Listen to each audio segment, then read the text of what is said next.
Glad you're here. Hey ladies, I've got the sound on. Well, you were right there. Can I say something before I forget? Sure. It's concerning I-30. If anybody is going, Oh, y'all okay, saw so that. y'all have heard, okay, I just wanna make sure. David What called to let happened? me know. I don't. Oh my goodness, I saw that. It Oh was- my goodness, people were coming, Because they sent. people were driving on the grass to get away from it. I saw it. Because I saw it and they said somebody got shot.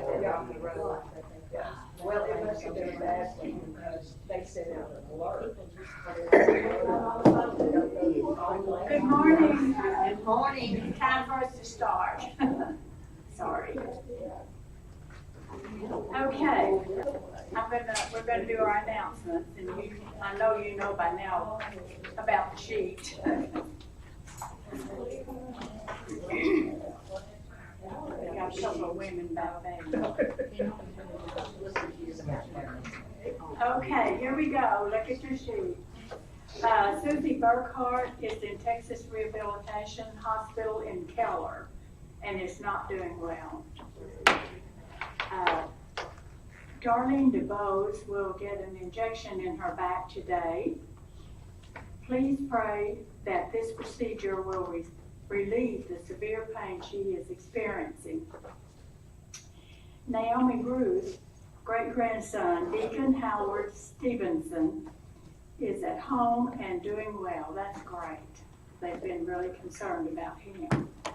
Booker Williams is requesting prayers for his co-worker, Nakisha Jackson, and his uncle, Joseph Prince, who is in the hospital.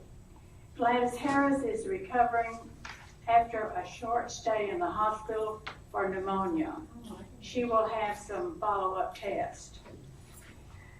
Recovering from surgery, procedure, Sharon Nolan. Undergoing chemotherapy or radiation, Kelly Pasednik's friend, Ms. Atkinson, Clayda Dodd's sister-in-law, Carol Bettis. Then we have a small, I think our list in the second category down here is getting a little bit slimmer now. You know, we can change from one week to another, but that's looking good. Let's still remember them and do whatever we can to help them.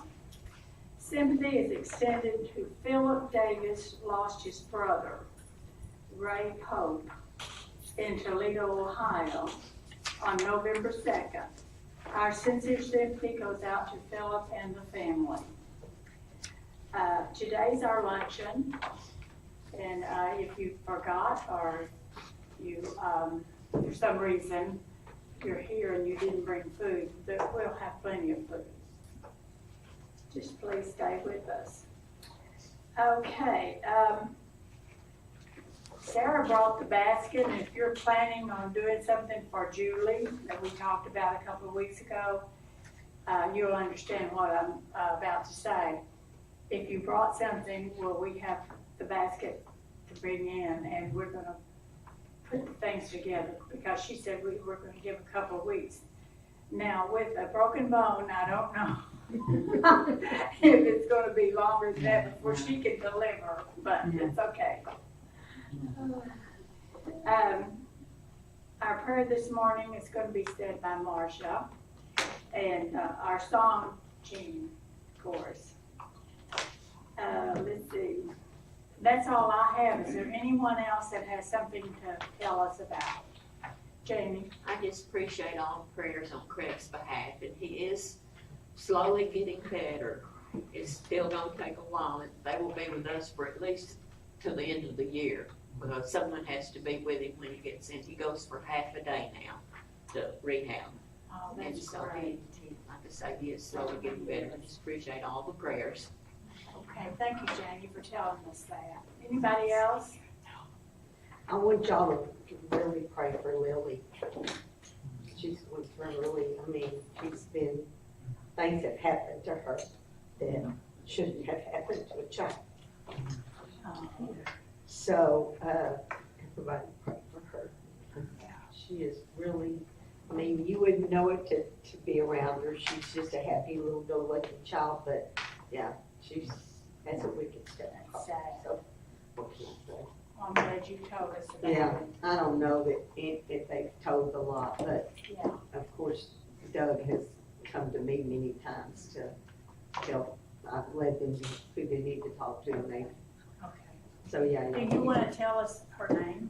Lily, Yeah. Giles. I knew who you were talking about. yeah. She's on the list. Yeah, she's on the list, but I didn't know if everybody kind of knew her. Okay. Okay, it's time for us to get along with class, and we're so thankful to have Sarah here for more than one reason. I was thinking as soon as I heard that, I thought, nobody can teach this like Sarah. What are we going to do? I said you would be the teacher. Oh, okay. I'm a long ways from that. Okay, thank y'all. Jen, you can come and teach your song. I know we've been going back and forth with that. Would somebody be Julie Williams and get me a bottle of water out of the refrigerator? I forgot to bring my water. Julie would go get me. Yeah, I think there's bottled water in there somewhere. Thank you.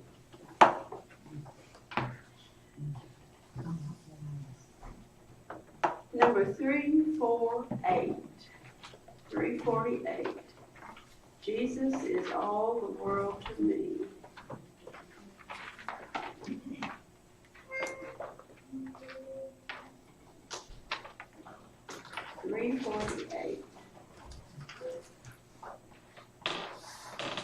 Jesus is all the world to me, my life, my joy, my all.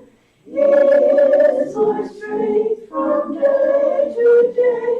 Without him I would fall. When I am sad, to him I go. No other one can cheer me so. When I am sad, he makes me glad.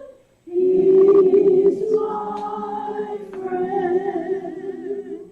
Jesus is all the world to me, my friend in trial sore.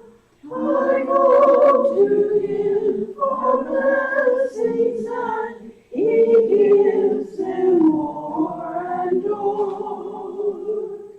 He sends the sunshine and the rain. He sends the harvest, golden grain. Sunshine and rain, harvest of rain. He's my friend. Jesus is all the world to me. I want no better friend.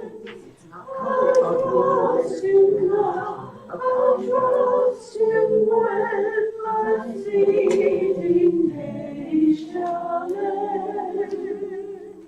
Beautiful life with such a friend. Beautiful life that has no end. Eternal life, eternal joy. He's my friend.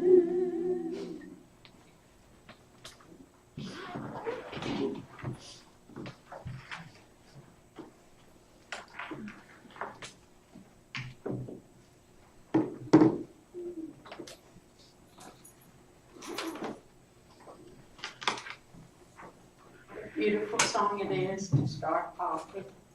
Jesus is all the world to me. He definitely is to me. Let's bow our heads. Heavenly Father, we thank you this day, and thank you for the good night of rest. Thank you for our class here on Tuesday that studies your word and helps us to go another day. We are praying for all the people that were announced during the announcements, the ones that need our help. Help us to keep them in our mind at all times and pray for them. We thank you for this class and your Bible that we get to study each Tuesday. And we're thankful for our friends that come and we get to visit with them and have a time to be with our friends and be able to talk and just be relaxed. Thank you, Lord, for everything that you do for us. Thank you for always being there, no matter what. Be with us now as we study your word. Help us to get that in our thoughts and our prayers for the people that we need to be praying for daily. Thank you very much for loving us. In Jesus' name, amen. Marcia, would you put my Bible up there? How do I need to open Yeah, I'll open it. I can do all of that. It's just trying to carry all of this stuff. Just And, don't fall off of this. yeah, I'll try not to. Oh my gosh.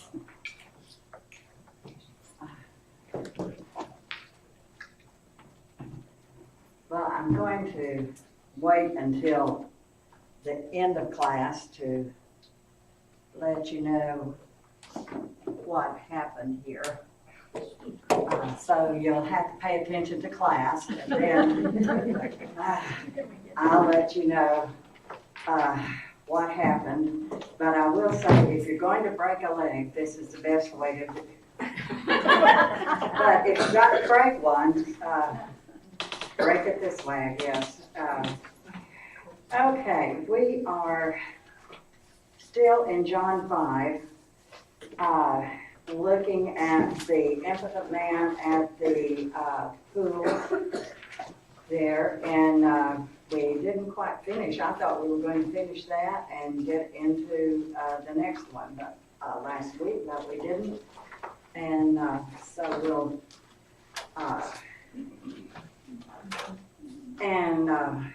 okay, let me get this straight. And this one's not as slick as the one I had in my bathroom that I almost fell off of yesterday. Okay, remember last time we were discussing the fact that as you can go, and this is lesson 6-4, and we were looking at the situation where the pool of Siloam there, or Bethsaida, I think it's called both things at times, and where people would come and try to get into the water at certain times. And we talked about the fact that there are places of healing water, mineral wells and hot springs and places like that that people go at times, or used to go, especially before we had a lot of other things to help us. And this man had this problem for 38 years. And Jesus asked him, "Do you want to be well?" And he said, "Well, yes, but no, I don't have anybody that can put me in the pool." And others get in there first. And then Jesus said to rise and walk. And what happened immediately? Rise and walk. Yeah, immediately healed. And then when some of the Jews told the man what? It's not lawful for you to carry your bed. They didn't say it's not lawful for you to walk on the Sabbath day or to be healed on the Sabbath day. And you know, I love this man's logic. He said, well, the person that told me to take up my bed and walk, you know, he's the one who said this, and, you know, and it's interesting. I think when we get to John chapter 9, we'll see a similar thing happening too, that they just keep interrogating the people that have been healed. And of course they ask him, and they don't ask him, who is the man who healed you? But they ask him, who's the man who told you to carry your bed? You know? Who's the man who told you to break our law? As if it were their law. And in fact, if you're on the second page of that, over here on lesson 6-6, we get a little bit more information about the Sabbath, the rules that they had for the Sabbath day. And of course, later, the man identifies Jesus, and Jesus finds him and talks to him, and we talked about that. That's question number 8. What did Jesus tell the man when he found him in the temple later? And that was, you've been made well, and that's in John 5:14. You've been made well, and then he said, sin no more, lest something worse happens to you. Well, that kind of lets us know that whatever was wrong with him may have been because of his sin. Now, they always, you know, the Jews, Gene Simpson, you're looking at me funny. Oh, no, I've known of times when in a congregation that they did blame parents, said that they sinned and that's why their child was. Oh, yeah, I heard that. But in this case, I don't know why they didn't have the right to say that. Yeah, well, and of course, Jesus said that to him. Yeah. Yeah, not to sin. And that, but in John 9, the disciples asked Jesus, who sinned, this man or his parents? And Jesus said, no, but that the glory of God would be shown. And that was a common thing. We talked about it a bit last time, that was a common thing, that people believed that if there was something bad in your life, it was because of your sin. And yet we know that all bad stuff in the world is here because of sin in general, don't we? But if this leg that I have was, although maybe it was since I was teaching on Wednesday night. But a lot of bad things happen that are not because of my personal sin or your personal sin. But apparently Jesus knew more, well, yes, Jesus knew more about this man, and by Jesus saying that, in all probability, his problem was related to some sin in his life. And, you know, we talked a little bit about an alcoholic could still have cirrhosis of the liver, and yet what? Could he be saved if he changed his way? Now, if he keeps going in that way, no. And that just gave me a thought, and this is off the subject just a little bit, but I think it's in 1 Corinthians. I just said, where is it? I think it's in 1 Corinthians, and I believe it may be chapter 6, but I'm not sure. So let me see. Yeah. 1 Corinthians 6, and this just ran through my mind because I've been thinking about it because of some other things. Let's look at verse 9 and following. Do you not know that the unrighteous will not inherit the kingdom of God? Do not be deceived, neither fornicators, nor idolaters, nor adulterers, nor homosexuals, nor sodomites, nor thieves, nor covetous, nor drunkards, nor revilers, nor extortioners will inherit the kingdom of God. But look at verse 11. And such were some of you, but now you were washed, but you were sanctified, but you were justified in the name of the Lord Jesus and by the Spirit of God. And yet all through the writing of Paul, he tells us to put off that kind of behavior. Don't continue in that kind of behavior. And of course, it's the homosexual community that gets all bent out of shape about this. And they're organizing, and trying to force this on us.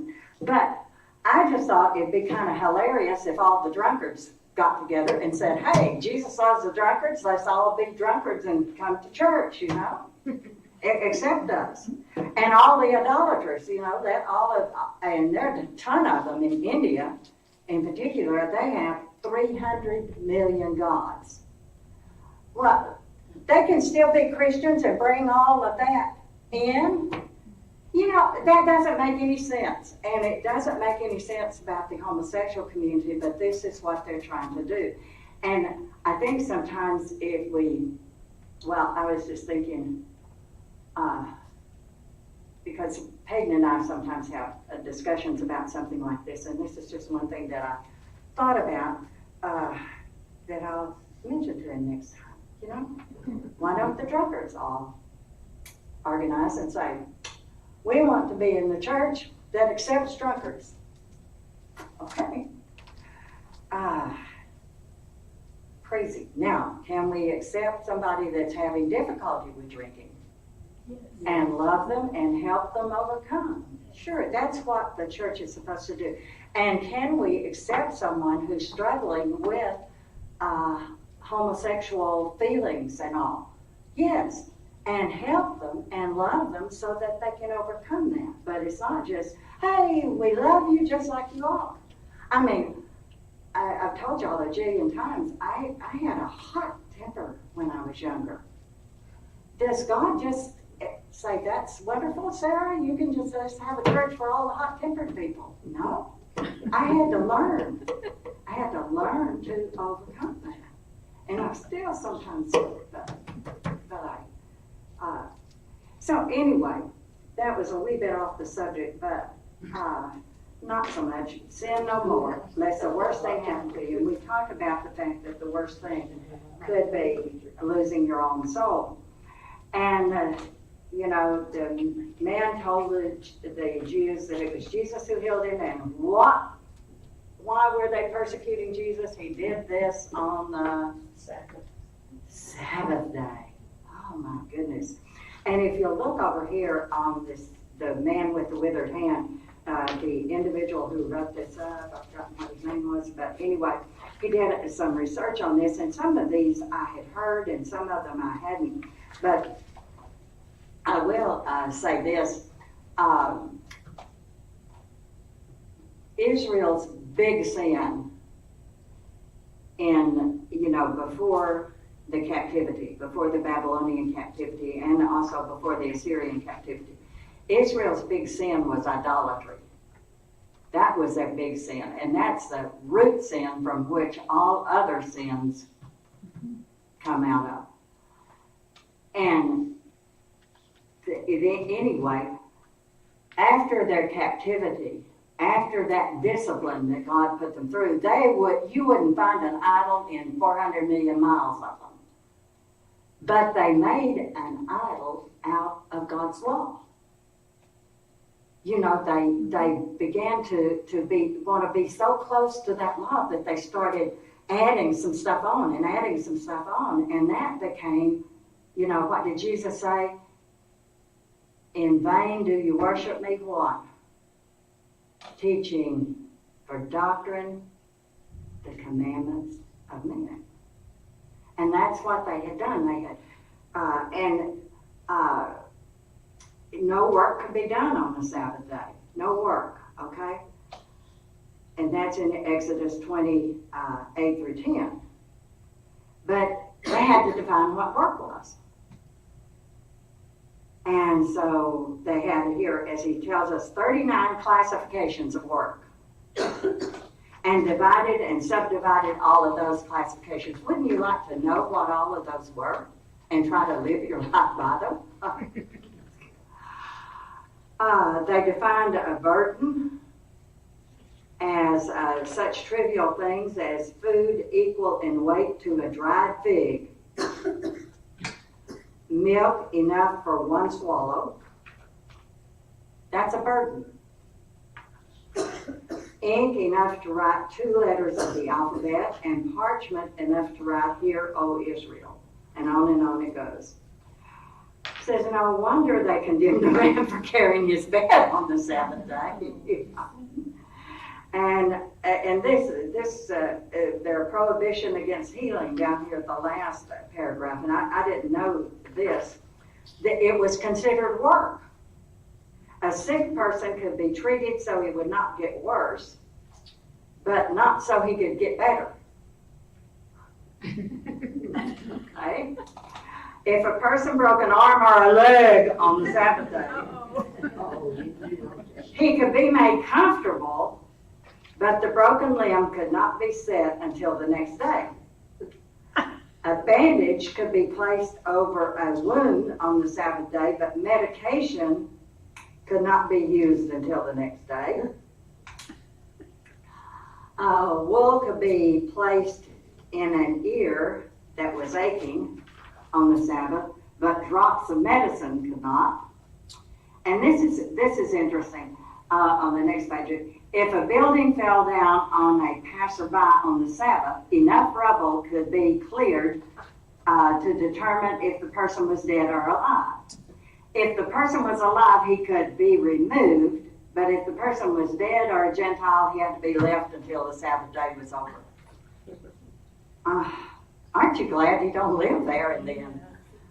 But this is how they made, you might say, an idol out of the law. They just tried to, we're going to stick so close to the law. And we have brethren sometimes who want to stick so close to the law that they make being a Christian a royal pain sometimes.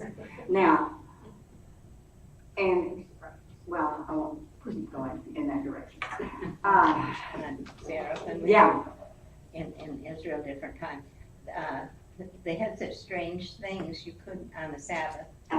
We stayed in a Jewish hotel, watched them, but you couldn't, the toilet paper wasn't on a roll because you'd have to tear it off. But they'd have it, it'd be the little things you could pull on that and get it out. You couldn't push a button for the elevator. The elevator would go up and down and stop at every place. You couldn't turn the faucet on to wash your hands, but there would be a thing of water there that you could pour on your hands to wash your hands. But you had to. Yeah, you had to pour it. I don't know. It was an awful lot. It was just almost comical to see them doing those. Well, it wasn't comical, Yeah. but it was. And that's even Yeah, even today. Even in modern times, so to speak. And for those online, Jean was just talking about when they were in Israel, staying in a Jewish hotel, all of the restrictions that were there, like you couldn't push a button for the elevator. It would just go and stop at, that was on the Sabbath day. It would just stop at each floor, and you just had to wait until it stopped at yours. And there was another one about just before that was so weird. Oh yeah, tearing off toilet paper. Now, how were they going to know if you did that? Well, I guess they didn't have rolls of toilet paper in the bathroom. They just had the kind where you just pull the little sheet out. Oh yeah. Yeah. Now you had to pull the sheet out. I don't know why that would be harder than tearing it off. Yeah, but and since you said that, I have a funny that I should tell you. There was some of our restrooms used to have the little sheets that you would just pull out, especially in public restaurants. And Peyton was about 2, I guess. And we were somewhere, I've forgotten where, and we went into a public restroom and they had those. And he got so excited and he said, potty napkins, potty napkins. So he said you, But that's a 2-year. I guess he's 2 or 3, whatever. But it was Sarah. kind of funny. Mhm. I just had a thought. How could you teach your young children in the class about all those kind of things being God's law? I mean, that's just absurd. What they're saying is just absurd. Yeah. And what had they missed? And I'm afraid sometimes in our teaching of children, we may have done a similar thing, not the exact same thing. But you can teach God's law without teaching about God and who God is. You're looking at me funny. But explain it, okay? Okay, I don't want this to sound, well, anyway, I'll just say, a friend of mine at Brown Trail, Stephanie Griffin, was a good Bible teacher. And she was good at teaching all of those things, you know, be bold, obey God, be kind, have faith, don't lie, don't cheat, from all of those Bible stories. I don't know where she got a copy of my first book, but she told me the other day it revolutionized her teaching. The reason being, she was now being able to show the children who God is. And that's really what we need to know. Because if we know who God is, then don't lie, don't cheat, and tell the truth and all like that. Isn't that easier if we know who God is? I put this out on a Preacher's Wife's thing that I'm on, and I haven't had time to see if there were any responses to it, but someone had put out there about our teenagers having to deal with things that adults should, with the LGBTQ, RST, whatever community, that they were having to deal with all of that. And is there a book out there that would help them or whatever?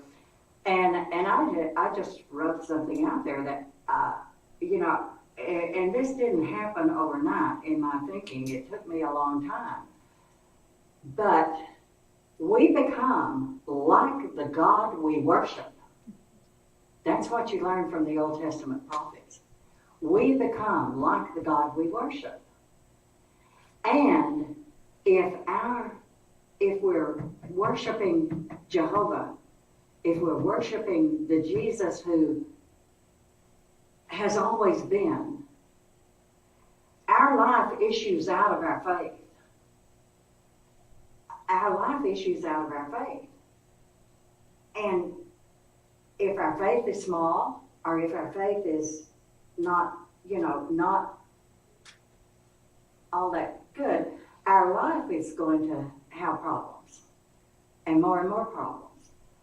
But I don't say that to say, oh, my books are one. I don't say that for that reason. I just say that you can do what you, and yes, at different levels we teach children different things too. At different levels we teach children different things. But when we take something like Jacob and Esau and use that Bible story to just teach, don't cheat, and be content with what you have, that's not why that story is there. And that's what most of our Bible class material that we have has on that story. So that's kind of what I mean, okay? In fact, I told John this when we started through the Apologetics Press curriculum. I just looked at that one lesson. That's my test lesson for almost everything. And I looked at that and I said, John, this is the emphasis of that lesson. And that's not the emphasis of the Bible on that lesson. And he thanked me for it, and he said, look through it and see if you find anything else like that. But and yet I had a friend tell me, well, that's really what children can understand from that. No! Children can understand. Yeah, did they lie and cheat, and is that right? No. But then God used all of that for his purpose. And isn't, I mean, anyway, and children can understand that. I know because I was taught the right way when I was just a little kid. And we can understand it. But we adults have to understand it before the kids can. That's just what I was saying. We are way off this. Look at number 10. This is the one that I think is really important, and maybe it connects to what I was saying. Because I don't think we had even gotten that far in the class last time. No. But look at verse 17 in John 5. See, when they were, well, look at verse 16 first. For this reason, the Jews persecuted Jesus and sought to kill him. Now, this is super early in his ministry. They're trying to kill him because he had done these things on the Sabbath day. Okay. He's violated one of those little bitty laws that they had. But Jesus answered them, my Father has been working until now, and I have been working. Notice what he said. He didn't say, you know, when he taught the disciples how to pray, he said, pray, our Father. But here he uses that special pronoun, my Father. That he has a different relationship with God than you and I do. My Father has been working until now. Has been working. That's that continual working. And he says, and I have been working. That's that continual working. So what's Jesus saying? Who is he equal to? God. Yeah. He's saying, I'm equal with God. And look at verse 18. Therefore the Jews sought all the more to kill him. Why? Well, he broke the Sabbath, but he also said that God was his Father. His Father. Making himself what? Equal with God. And then Jesus answered and said to them, most assuredly, I say to you, the Son can do nothing of himself but what he sees the Father do. For whatever he does, the Son also does in like manner. Is he saying he's equal with God? And then the Father loves the Son and shows him all things that he himself does, and he will show him even greater works than these, that you may marvel. For as the Father raises the dead and gives life to them, even so the Son gives life to whom he will. For the Father judges no one, but has committed all judgment to the Son, that all should honor the Son, just as they honor the Father. He who does not honor the Son does not honor the Father who sent him. And he goes on.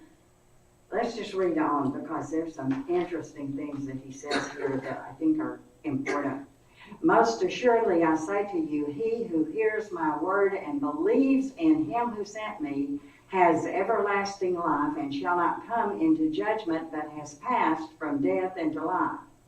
Most assuredly I say to you, the hour is coming, and now is, when all the dead will hear the voice of the Son of God, and those who hear will live.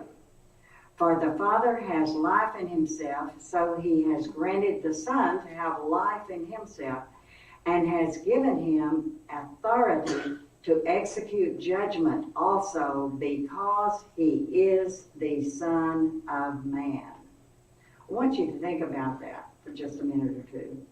Because I hadn't really, I have it noted here in my Bible, but I don't know when I'd kind of forgotten that I'd made this connection. But notice that he says in verse 25 that the Son of God will raise the dead. The voice of the Son of God will raise the dead. But then he says in verse 27 that he will execute judgment. Why? Because he is the Son of Man. Now, we've got Vicky. I almost forgot your name. I hadn't seen you in so long. And Vicky's in law enforcement and courts and stuff like that. What does our law say that we should be judged by a jury of what? Peers. Of our peers. Yeah. And this is basically what it's saying here. The Son of Man will judge. Why? Why a jury of our peers? Because, you know, if I'm judged by a jury of super wealthy people,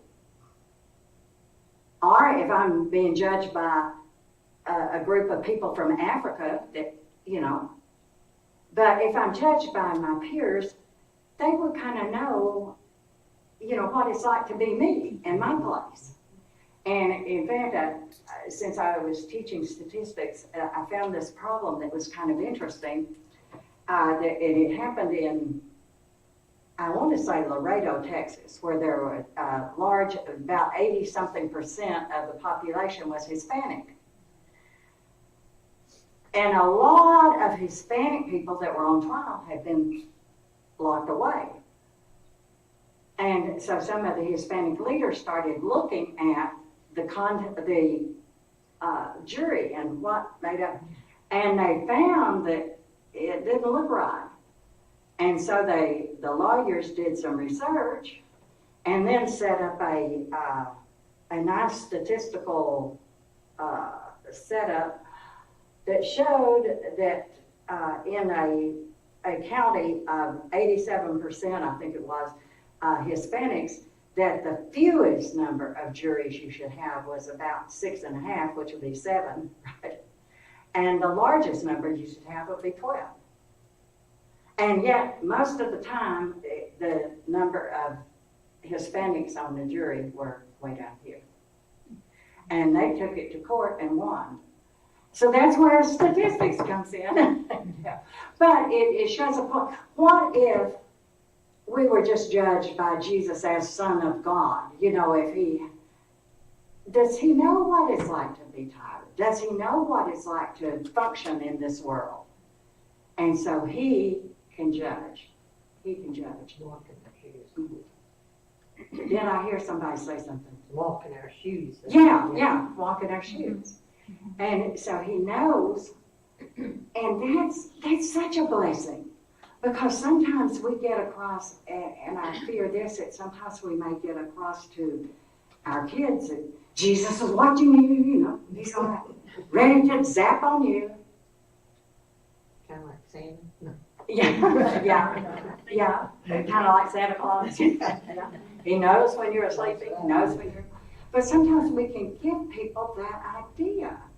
And I even knew a woman, and I think Gene Simpson knew her, that over at Decatur Avenue, the lady, I always told her I wanted to be like her when she grew up. What was her name? But she wore her hair so pretty. I'll think of it after a little while. And her husband had been in construction, and they had traveled all over the world. And when we went to her house, and they had just a small house because they didn't want to have a huge house, they wanted to travel.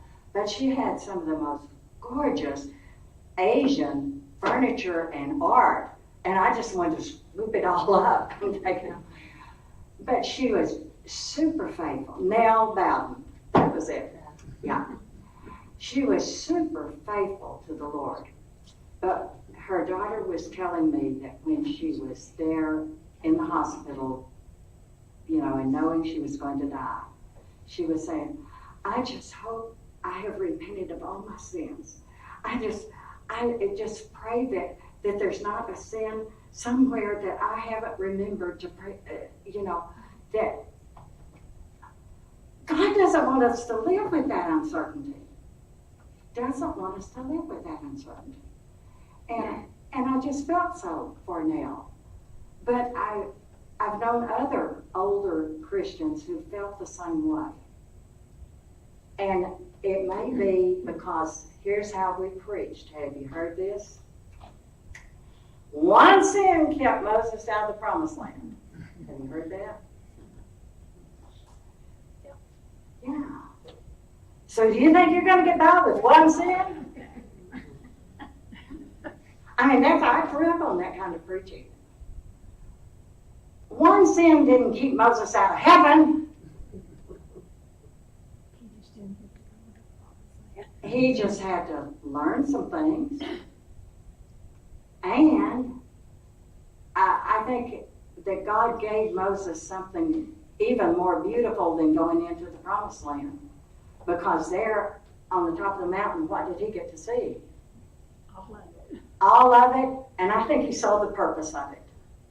Not the real estate, but what God was planning to do. So Moses really got more than those that went into the land. But we teach it like one sin is going to keep you out of heaven. Oh, I got off the subject, didn't I? But that's why Jesus can judge us as Son of Man. As Son of Man. That's why he can judge us. Sarah, Yeah. that's an enlightenment to me about Jesus. I've always wondered. I knew that that was the truth, and I knew that he was going to be the one to judge us. And I thought to myself, why isn't God doing this? You know, and I don't mean to be flip about it at all. Yeah. But thank you for that. It took me a long time to come to that I too. never heard that. Yeah. I never knew that.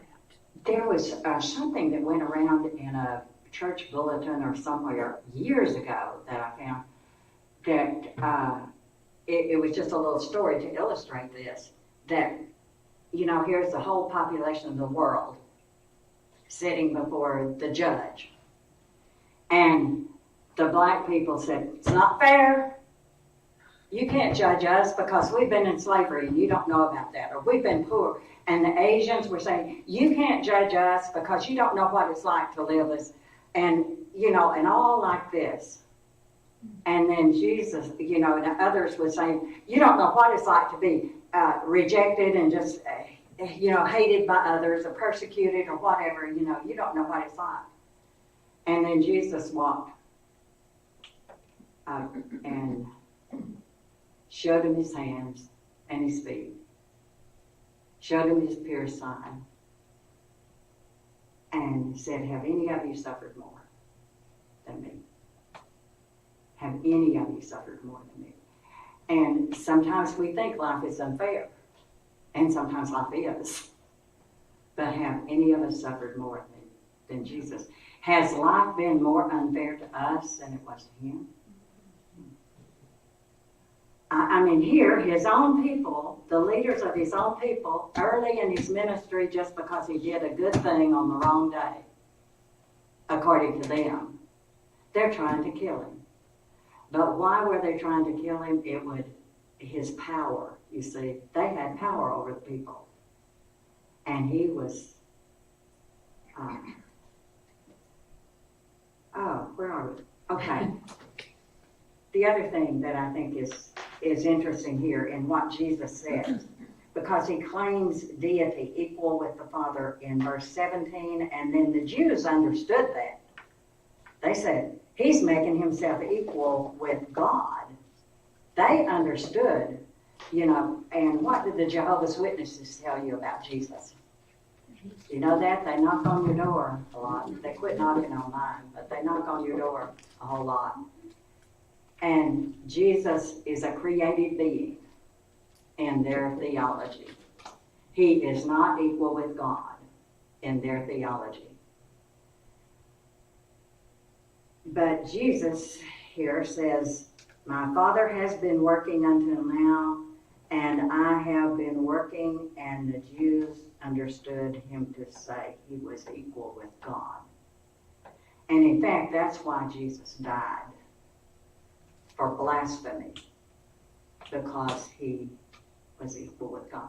And sometimes I feel that we have even young children think that Jesus died for being accused for something he did. He only did good. But he died because of who he was. And he was the Son of God, equal with God. Oh. And John 5:25, yeah, the Son of God. Oh, I've got that note written in there. I just said that. What time is it? Well, we're going to eat, so it doesn't matter, does it? But as we go down to look at the lesson, the hostility of the Jews, the hostility, and we've talked about that a bit, and they accused Jesus of breaking the Sabbath because he healed a man and told him to carry his bed. The seventh day, the Sabbath, was meant to be a blessing, because you know how people are. They think they can make a buck here and there and everywhere when they work around the clock almost. That's how people are, and God didn't want them to be that way. He wanted them to rest, so take some time off. In fact, that in the ministry of Jesus, oftentimes Jesus will say, come away and rest. So the Sabbath day was meant to be a blessing, and they had made it a burden. And in Mark 2 and verse 27, when the disciples were going through plucking grain, it was a Sabbath day. And the Jews say, you know, it's not lawful for doing that. And Jesus says the Sabbath was made for man and not man for the Sabbath. Sabbath was made for the man and not man for the Sabbath day. And then their question number 2 is that on another occasion, Jesus rebuked the Jewish leaders and accused him of violating the Sabbath. What did the Jews fail to recognize in that incident as well as this one? And that is from Matthew 12, where he says, I will have mercy and not sacrifice. I will have mercy and not sacrifice. And then that Jesus, the Son of Man, notice that, the Son of Man is Lord over the Sabbath day. Okay. Is there something we can learn from showing mercy here? That God desires mercy and not sacrifice.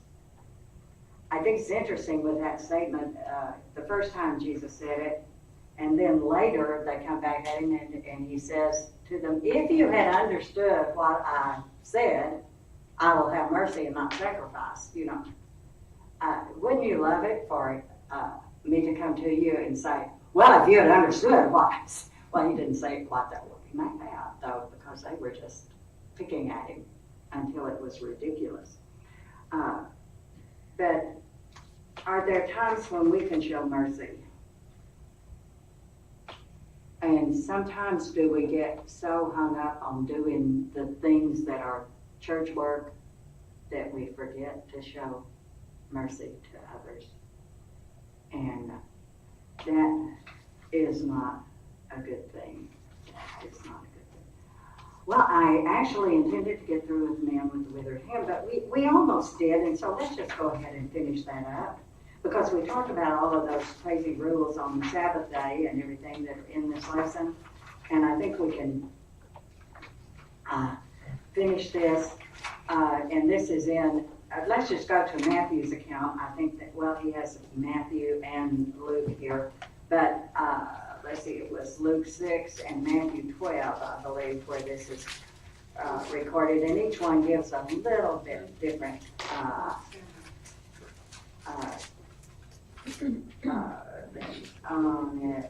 let's see, Luke 6.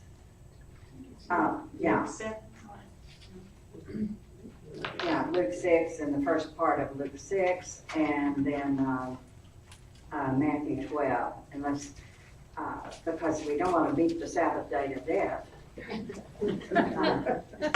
We don't want to be quite like the Jews. keep going and going on that.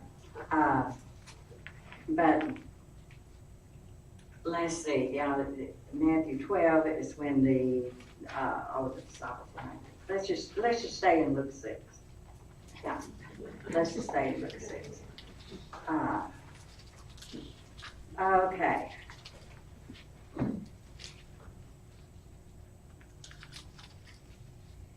Okay, now this is with these disciples. Why am I getting to the wrong place? Oh, I know, I'm not looking at Matthew 12, 9 through 14, and Luke 6, 6 through 11. That's it. Okay.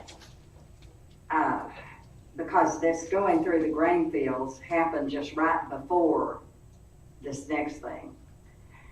Now, it happened on another Sabbath day. It wasn't just right before, but a Sabbath day. Also, that he entered the synagogue and taught. So now he's teaching. And a man was there whose right hand was withered. So the scribes and the Pharisees were listening intently to his teaching. What were they doing? The scribes and the Pharisees watched him closely, whether he would heal on the Sabbath, that they might find an accusation against him. Okay. They're not there for his teaching. They don't want to hear his teaching. Do sometimes we have people like that? Didn't come to hear what you were teaching, but came to pick you apart. I was in a speaker on a retreat one time, and there was one person that I know of for sure, and maybe another one or two, that were just there, well, not just there, but were questioning I was questionable. I don't know why they asked me to speak if I was, but they were, well, okay, and I may have told you this. I said something about the Holy Spirit that they didn't agree with. But it's right here, I just quoted it from right here, but they didn't agree with it. And so for the rest of my lesson, they were just there picking it apart as much as they could. And talked to me about it, and I was like, didn't you hear anything else? Didn't you hear anything else? And sometimes we can be like that. Now, it's okay to listen critically to a teacher. Yeah, I want you to listen critically to me, and that's why when I saw Jean looking kind of funny, I was like,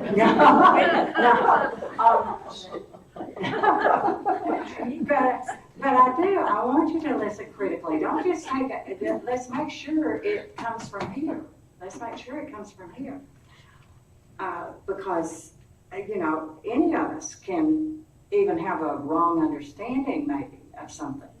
So let's make sure it comes from the Word. But let's not just pick each other apart. There are some lectureships from years ago that basically you had to stay on the party line, whatever that was, or you were kicked out. And we have a good friend who is married to a girl from my hometown, in fact. He used to be in this certain little lectureship group, and he spoke on the lectureship one time and said something that they didn't agree with.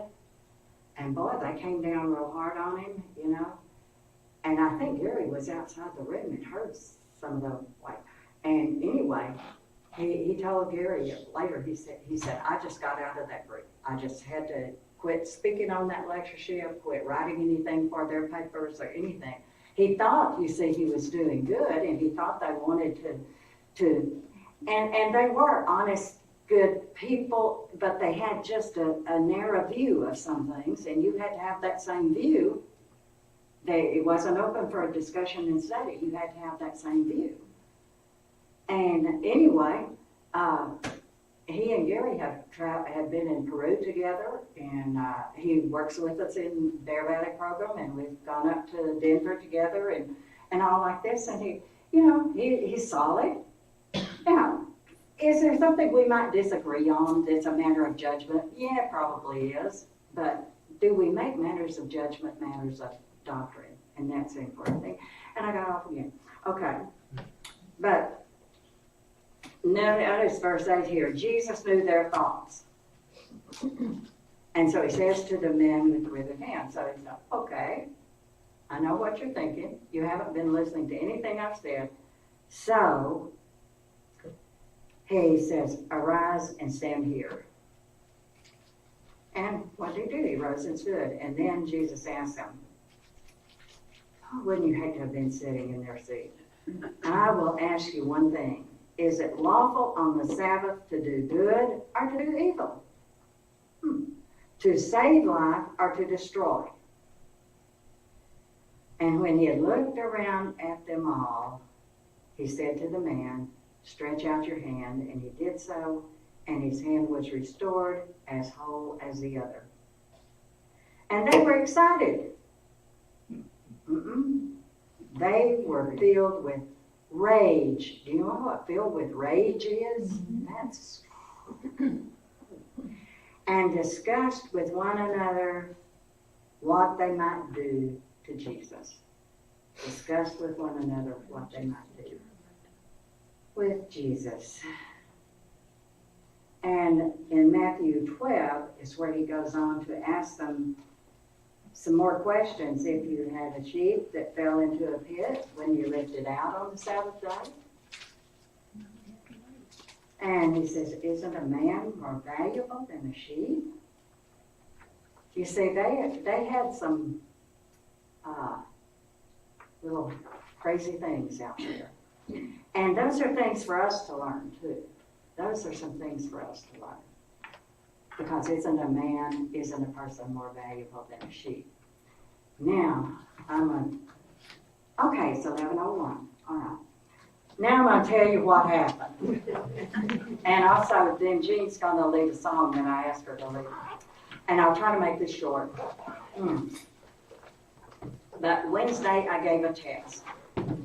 And since I was giving a test, I didn't need to take all of my heavy stuff out to school, which I usually take a roller bag with a lot of heavy stuff. So instead of going in where there was a roller bag, I just went in the door closest to.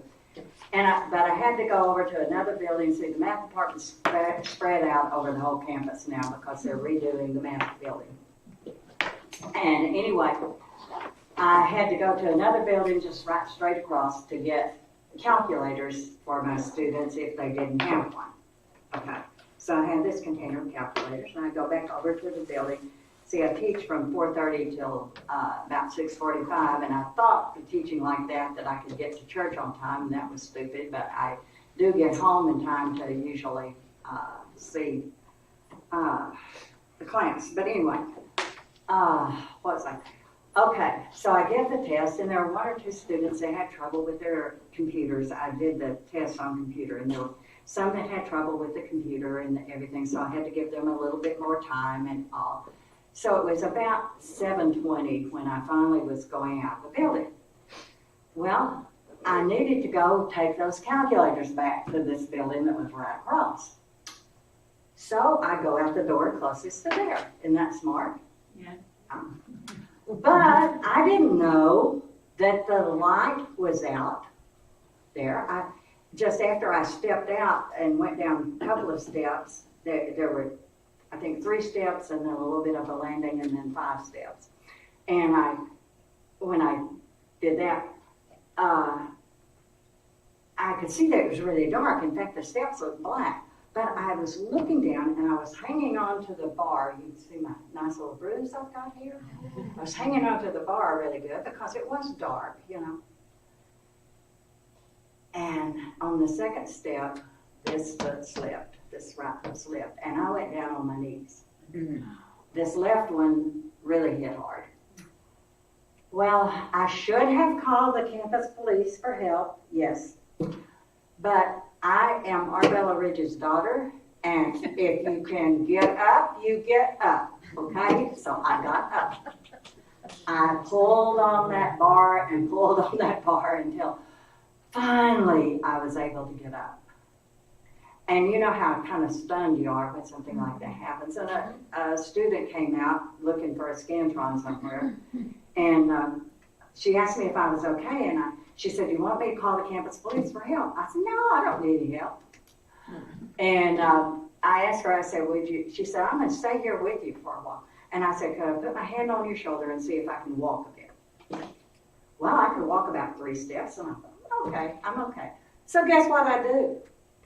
I take those calculators all the way across, and it was to the other end of that building. And I'm walking real slow, and I'm in mega pain, but I had to get those calculators back. Nobody else could take them back but me, you know. And then I walk back out and go to my car, and by then I'm just kind of, but I tell you what, while I was trying to pull myself up, I kept saying, "God, please, please help me get up, just please." And He does help. And then I was in my car, and I said, "Please just help me. I'll drive real slow. I'll be real careful. Just help me get home." And then I found out the next day that it was workers' comp, so I'm supposed to do that. Guess what? And this is why I want this song. The people in HR, as well as the person, this is Thursday, as well as the person who is the claims adjuster for our insurance, we're both out of the office that day. Now, when I sent an email about what to do, this lady from our HR sends a big long email, and then it says, "If you are seeking treatment, reply to this email." Well, I reply, and I get this automatic reply that says, "I'm in meetings, we've had overwhelming calls. It could be 2 business days before I answer." Well, on Thursday, 2 business days is 4 calendar days. And we sat at Caranal, because that's where they had told me to go. The department had told me to go there.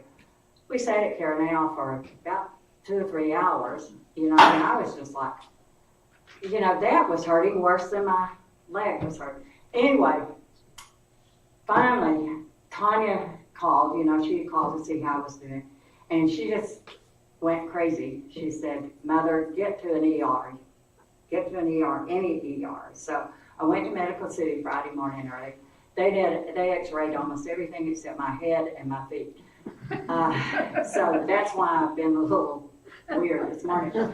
And I did have a break in the fibula on the left leg. So they put this splint on it all the way from under up above my knee, all the way down to the feet.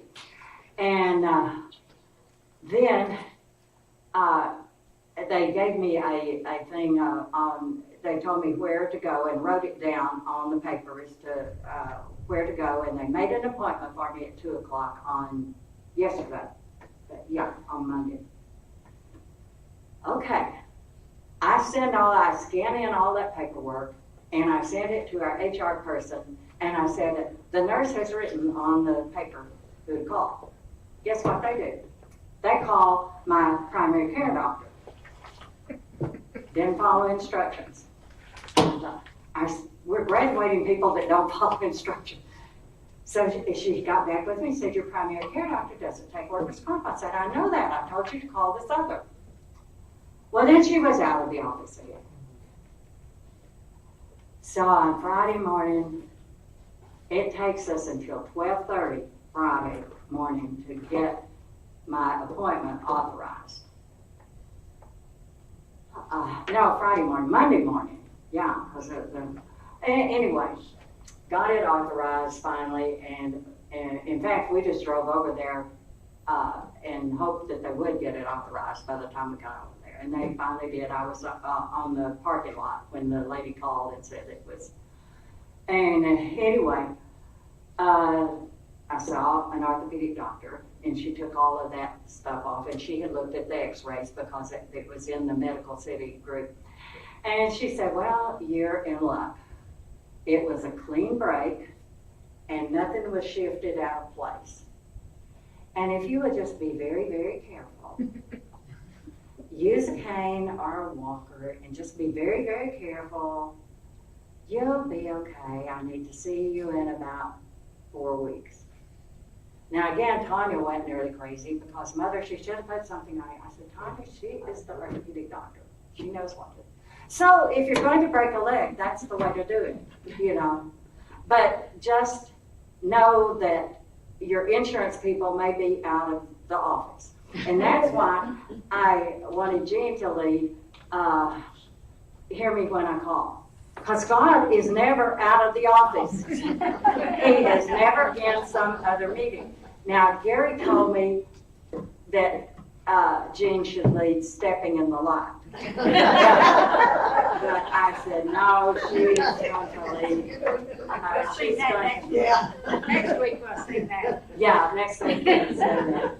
But that's why we're going to sing that. And I appreciate y'all all being concerned and all like that, because it could have been worse. Yes, that's what one of the political things is. I'm with Tanya, I think so.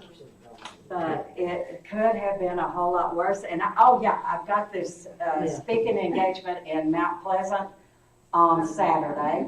And we're going because I feel fine. In fact, once all of the stress of all of this insurance stuff got off me, I'm feeling good. And my right leg is stressed. It hurts more than the left one because I've stressed it so much. But they'll have a chair, a stool for me. I'm going to call the secretary and talk to her a little bit, you know. And she gets out of her meeting. Yeah, and I don't have to go to work the rest of this week, so I've got a little bit of extra time on Wednesday, and I'll probably stay home on Wednesday night to put in the time that I lost that I would have been putting in on getting all of my notes together. I know kind of what I'm going to say, but as you know, I need notes to keep myself on tracks. As I used to tell Mother, she asked me one time, can't you do a lesson without notes? And I said, sure. I said, I don't have the notes to tell me what to say. I have the notes to tell me what not to say. So if I didn't have notes, you know what happens.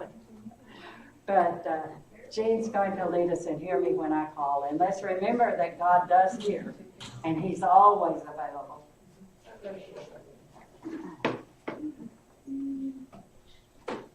Number 215.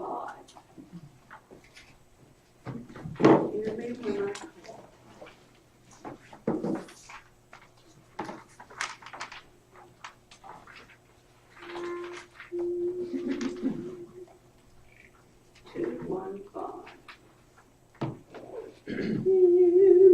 When I call, oh God, my righteousness, unto thee I come in weakness and distress. Oh, my trembling heart, yes, now as I should fall. Oh, hear me, Lord, hear me. Oh, hear me when I call. Hear my voice, oh God, attend unto my prayer. More and more I need thy mercy and thy care. Clouds of doubt arise, and faith grows weak and small.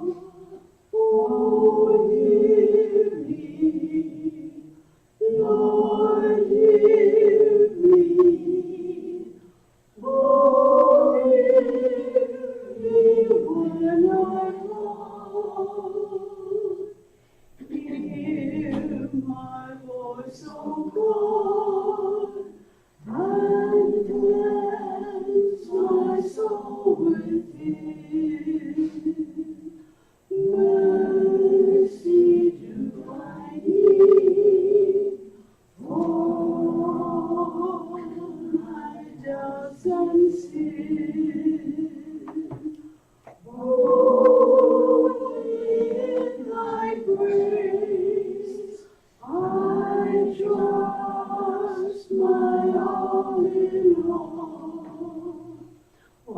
Oh, hear me, Lord, hear me. Oh, hear me when I call. Hear my prayer, O God.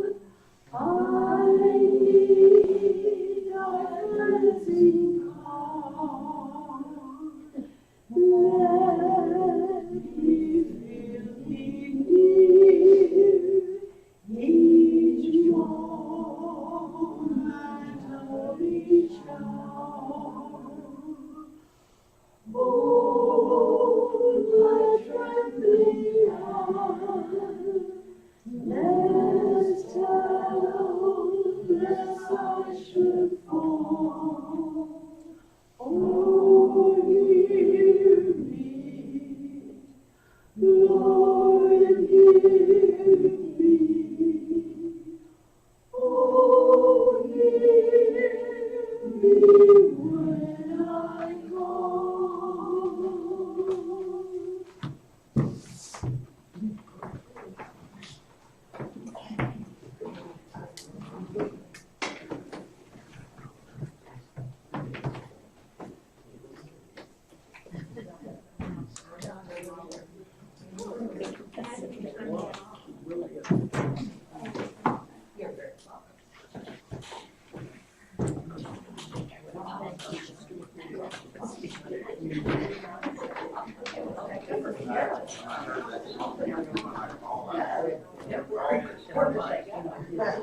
No, you're not, no. Go get the basket out of the car.